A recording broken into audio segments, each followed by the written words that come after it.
নমস্কার দর্শক বন্ধু, এখনকার সব থেকে বড় খবর যেটা হলো যে ডিএ মামলার শুনানি নিয়ে কিন্তু অবশেষে কিন্তু সুপ্রিম কোর্টের অফিসিয়াল ওয়েবসাইটে কিন্তু আপডেট চলে এসেছে। আমি আপনাদের অফিসিয়াল ওয়েবসাইট থেকে ডাইরেক্ট খবরটি দেখিয়ে দিচ্ছি এবং আজকে কোর্ট কেসে বিস্তারিত আপডেটগুলি আপনাদের দেখিয়ে দিব।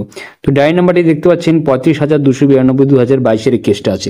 তো এই কেসটা কিন্তু বর্তমানে কিন্তু পেন্ডিং চলছে এবং আজকে কোর্ট নাম্বারে আমি আগে সকালে জানিয়ে দিয়েছিলাম যে কালকে ভিডিও করে রাত্রে যে 51 নম্বরে কিন্তু আজকে কোর্টের শুনানি হওয়ার কথা ছিল এবং যথারীতি কিন্তু কেসটা ওকে কোনো নম্বরে উঠেছিল।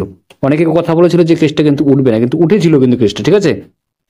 এবং বর্তমানে কিন্তু আপনারা দেখতে পাচ্ছেন যে কেসটা যে লিস্টেড হয়েছে সেখানে কিন্তু বিচারপতি বিক্রম নাথ এবং অনারেবল জাস্টিস সন্দীপ মেহতা কিন্তু নামগুলো চেঞ্জ হয়ে গেছে। আগে যে বিচারপতি ছিল সেটা কিন্তু চেঞ্জ হয়ে গেছে, আপনারা সমস্ত বিস্তারিত দেখতে পাচ্ছেন।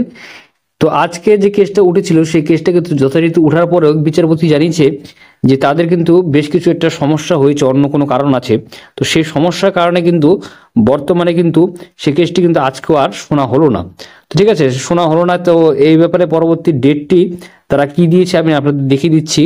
বর্তমানে কিন্তু কেসটা আপনারা সরাসরি দেখতে পাচ্ছেন, লাল রং দিয়ে দেওয়া আছে, পেন্ডিং দেওয়া আছে এবং টেন্টেটিভ যে কেসের ডেটটা আছে আবার দেওয়া হয়েছে সেটা কিন্তু খুব বেশি দেরি নয়, সেটা কিন্তু 29/4/2025। আপনারা দেখতে পাচ্ছেন কম্পিউটার জেনারেটরে এই যে তারিখটি আছে সেখানে কিন্তু আবার কেসটি কিন্তু উঠতে চলেছে। তো আপনাদের জন্য একটু ধৈর্য ধরে অপেক্ষা করতে হবে। তো সেখানে কিন্তু বিস্তারিত শুনানির প্রয়োজন এবং আরো বিস্তারিতভাবে কথোপকথন হওয়ার পরে কিন্তু শুনানিটি জাজমেন্ট কিন্তু এই বিচারপতিরা দেবেন। তাই একটা নতুন ডেট দেওয়া হয়েছে, অর্থাৎ কিন্তু আর 7 দিন পরে, ঠিক আছে, 7 দিন পরে কিন্তু আবার এই ডেটেই কিন্তু আপনাদের শুনানি হবে। তো পরবর্তী মঙ্গলবার আপনাদের জন্য বিশাল একটা সুখবর আসতে রয়েছে এবং বড়সড় খবরের জন্য আপনারা চ্যানেলটিকে সাবস্ক্রাইব করে পাশে বেল অবশ্যই প্রেস করে থাকুন। তো আশা করছি আজকে ভিডিও আপনার ভালো লাগছে, লাইক করবেন, শেয়ার করবেন, চ্যানেলটিকে সাবস্ক্রাইব করে পাশে বেল অবশ্যই প্রেস করুন। জয় হিন্দ, বন্দে মাতরম। ধন্যবাদ এমটি দেখার জন্য।